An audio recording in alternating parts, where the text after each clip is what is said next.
why investment and why does taxes matter? So there's a story, the penny story. There's going to be two options. So the first option is $1 million immediately, or you can choose a penny that doubles every day for 30 days. So one chunk, do you want to choose option one or two? I think I'm going to be fun. I'm going to choose the one penny to start with. One penny? Okay. Yeah. So let's see. The first 15 days, well, you only have $163.84. Are you sure you still want to keep the penny or do you want to get the $1 million? Yeah, I think I will just give it a try. Continue this. The penny? Mm-hmm. Okay, let's see. Okay, day 30. You see Whoa. 5 million. That's a lot more than the first option. So the story is to show that compounding over time can build up a lot in your investment. So compounding is a really like big factor in your long-term investments. And a big thing that can take away from your profits is tax. So on the left side right here, this is an example and theoretical. If you were to get 100% return rate annually, so pretend if you start with $1 and you compound it over 20 years, you're going to get $1 million, a million 48,576.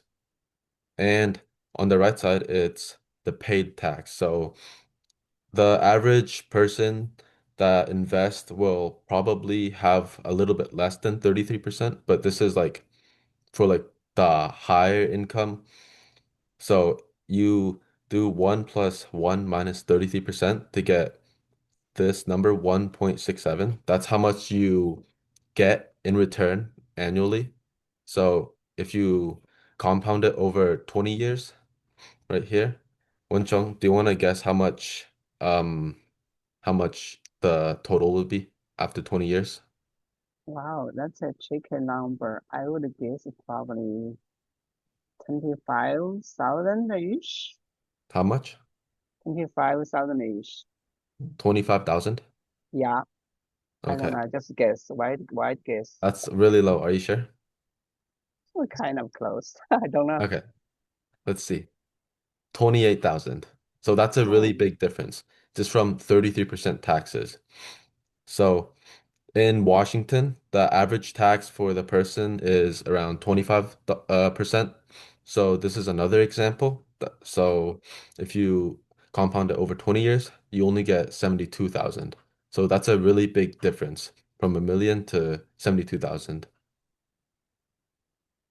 This chart, it shows like the average compound annual return right here. So the smaller stocks, you get around 12% and large stocks 10%. And the inflation, it rises around 3% every year. So that's why taxes and inflation can take out a lot from your profit if you don't get a high annual return rate. So if you get like 3%, you might be losing money even though you're getting 3% because of the inflation and tax. So that's why you want to aim for like the higher return rates, like the smaller stocks. And the rule of 72 is a way of um, finding how long it takes for your money to double. And usually, um, including taxes, it'll be different, but this is without tax first. So pretend you get 4% annual return rate. You would do 72 divided by the percent, so 4%. And the number here is how long it'll take for it to double. So every 18 years, your money will double. So if you start at 15, which is probably everyone's like the average age for high schoolers, and you put $10,000 in, when you're 33, it'll be 20,000, and then another 18 years, it's going to be 40,000. But if you increase your return rate to 8%, it's doubled. So it'll double every 9 years. So if you start at 15 and go to 51, you get 160,000. That shows that's a really big difference with your return rate. So that's why it's wise to choose, the thing that you're investing. And for example, 12%, that's like around the annual return rate for smaller stocks. It'll take around 6 years. And if you start at 15 to 51, it's 640,000. So it's a big difference from 4% and 12%.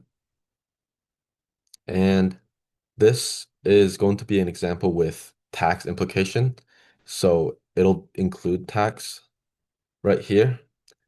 If you were to start at year zero, you just started investing and 12%, if you get 12% return rate, you would get a profit of, how'd I draw?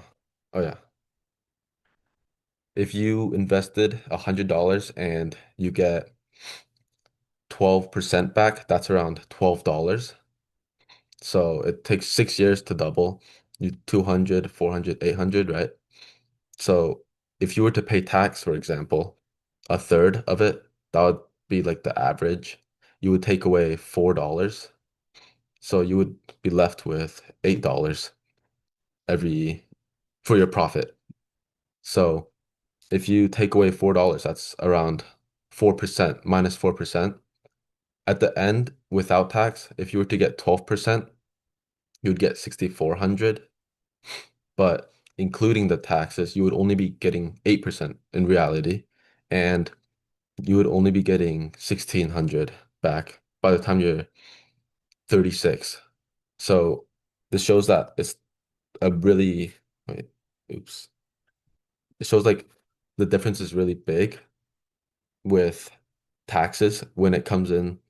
So taxes are like, you know, it's like a big part of your like long-term investment.